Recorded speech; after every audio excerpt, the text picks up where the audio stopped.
Two high-profile cabinet ministers from India are in the US as we speak. External Affairs Minister Dr. S. Jaishankar is in New York addressing bilateral meetings at the margins of UN General Assembly. And Commerce Minister Piyush Goyal is at Washington, thrashing out the contours of India's trade negotiations with the US, all in a bid to mitigate the high tariff rates as high as 50% imposed on India. Now, even as India and US display an outreach towards one another, mixed signals continue to widen what many call the trust deficit. Now, I say this as US President Donald Trump is also meeting with Pakistan Prime Minister Shehbaz Sharif at the UNGA sidelines. The India-US diplomatic rift also surfaced last week as US lifted the sanctions waiver on Iran's Chabahar port, a vital conduit for India as it avoids shipping lines in Pakistan waters. The conspicuous silence from US on Pakistan's defense pact with Saudi Arabia adds to India's diplomatic stress. And then the ever unresolved issue of India's demand for a permanent seat at the UN Security Council continues to loom, even as there is some headway on agreement by the 5 permanent members on giving Africa a seat. So what can come out this week from the United States? Let's discuss this. We have Barnik Chitran Maitra, PE investor and managing partner at Chrysalis Equity Ventures, joining us this morning. Barnik, good morning. Pleasure having you here on. First up, what do you expect from the UN General Assembly and the meetings that Dr. S. Jaishankar is likely to have as he is addressing bilateral meetings? Because there seem to be a lot of pending issues right now. First up, of course, is the 50% tariff on India's exports. Now, that's something that is being thrashed at two ends by Dr. S. Jaishankar as well as by Minister Piyush Goyal. And then, of course, the H1-B visa application fee, which has been hiked to $100,000, adding further economic stress on India's IT sector. And then, of course, we spoke about the Chabahar port sanctions, the waiver which was lifted by the US.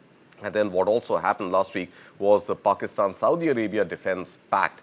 And all of this at a time when India and US are still looking at strengthening the Quad. So what do you make of what is likely to come out this week from India's meetings at the US? I think the most important thing is that we have the Secretary of State and our Foreign Minister actually engaging in dialogue and reinitiating actually contact and discussions after a quarter of reasonably frosty relationships and a lot of rhetoric mostly coming from the American side. While I don't think there will be any big breakthroughs from the Indian side, it's always good to maintain dialogue. I think one of the most important discussions on the American side is over the past couple of months is the perceived closeness of India with China, particularly the visuals coming out of the Shanghai Cooperation Organization Summit. I think also, if you look at the recent announcements on the H1-B visa, though the initial announcement was quite severe, there has been some walking back on the applicability of that, only muddies the water further. I think separately there is the delegation from the Commerce Ministry led by Minister Goyal, who's heading the trade negotiations. I think at the end of the day, I think the Americans acknowledge that India is a valued partner. I think their confused and muddled strategy is only making it hard for the partnership to deepen. As you mentioned, there is not only a trust deficit, it's a trust deficit which has only grown over the last quarter.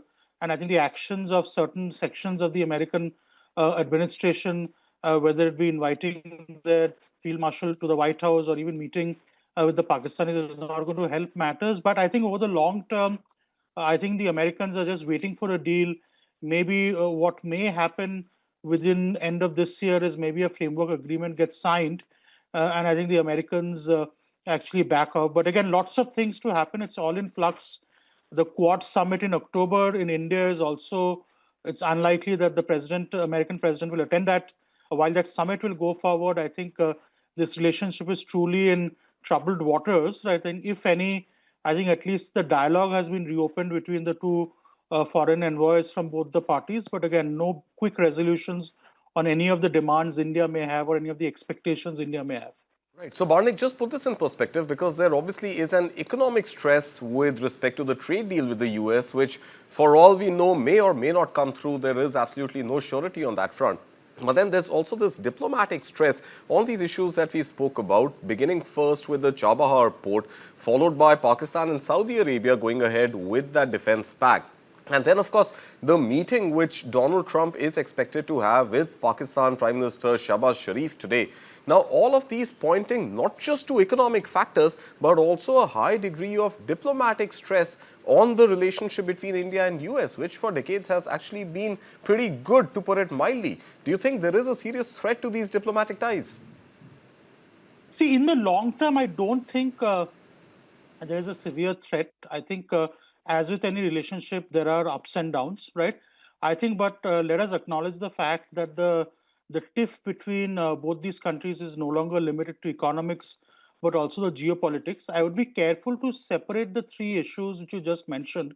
The first issue being the issue of tariffs and the strategic tariffs. I think that is an important issue where there is an element of Russia, but the Iran issue in terms of lifting of the waiver is also to do with other geopolitical pressures. I won't put the Pakistan Saudi deal as something where the Americans or Indians are on different sides of the table. I think on that issue, maybe there is aligned interests between the US and India to ensure that such cooperation deals are not necessarily signed. And to be fair, that deal is more a response to Israel's strike on Qatar than anything else, right? Right. And the Pakistanis have had a long history of economic and military cooperation with Saudi. Notably, there was a 1982 military cooperation pact, right? And I don't think that deal, while it being a minor irritant, has a major geopolitical implication either for India or the US. If any, the US is and India are on the same sides of the issue there. But other things like the extraordinary tariffs on Indian exports, the release of waiver on the Chabad port, which I think is quite significant, Yeah. which I think needs to be negotiated, right? As well as all other irritants, suggest that what started off as a minor trade tiff, right, has only escalated, right? And maybe this is the strategy of the US administration to get the Indians to agree to a deal. But whatever they're trying, India is not adhering to the playbook of caving in and saying yes to everything the Americans want. Right. So this is probably a new kind of negotiating stance they are encountering. But I think India should hold its ground, and there are lot more at stake, right? Than minor things like economic agreements. So it's important that we get back to fundamentals and continue to agree that India and the Americans are long-term strategic partners. And it's with this view that the partnership should move forward. Any kind of trust deficit which has come into the relationship has come through unilateral American actions. Nothing which the Indians have done which has exaggerated it. In fact, the India-Russia oil deal was something 2 years back which had implicit approval by the Americans, because Right. the Americans are fine with Indians buying Russian oil capped at $60, because that would keep global oil prices low Right. and keep oil prices low for the domestic concern. So nothing over the last 3-4 years has happened where India has fallen out of lockstep with their agreement with the American partners. It's only a set of unilateral actions taken by them which has introduced this trust deficit. But over the long term, this should get settled. I think it's good that both parties are talking, and there may be some good news in 3-4 months, particularly on the trade front. All right. And specifically on the trade front, I think our red lines are fairly clearly drawn. So even as Minister Piyush Goyal is in Washington trying to thrash out the contours of that trade deal, are there any areas that you see that India could or should perhaps go a little slow on, go a little easy on when it comes to these red lines? Because I think India has made its position fairly clear that we will continue to buy Russian oil because that is in our national economic interest. I think India is pretty clear that protecting its farmers, protecting its MSMEs is of vital importance. So overall, do you think there is some scope for negotiation where India could give in a little bit to gain a little more from the US, or do you think we are pretty clear that we cannot move from these red lines that we have drawn? We see some of these red lines are very hard, and it's highly unlikely that this administration will budge on those red lines. Notably, access to India's agriculture sector, dairy sector, introduction of GM crops is something the Indians are hardly likely to move on. There may be some minor concessions given, like allowance of entry of American cheese, which is probably addressing only 1% of the Indian market, right? Right. Maybe some concessions to really small things like the ability for India to maybe import some corn and all of that. So I do expect that in the spirit of cooperation and the spirit of giving the presidency and the administration a win, there may be minor concessions, but the hard red lines on not opening up India's dairy sector, or opening up India's agriculture sector, or opening up India to GMO crops, these are reasonably multi-administration, multi-party consensus which has evolved in India over the last 75 years. I find it highly unlikely that there'll be any concessions offered on these hard red lines. Yeah. Whatever may be offered will only be token to give the Americans the sense of a win, right? Right. Like other countries have done, but I don't see any of those red lines fundamentally moving.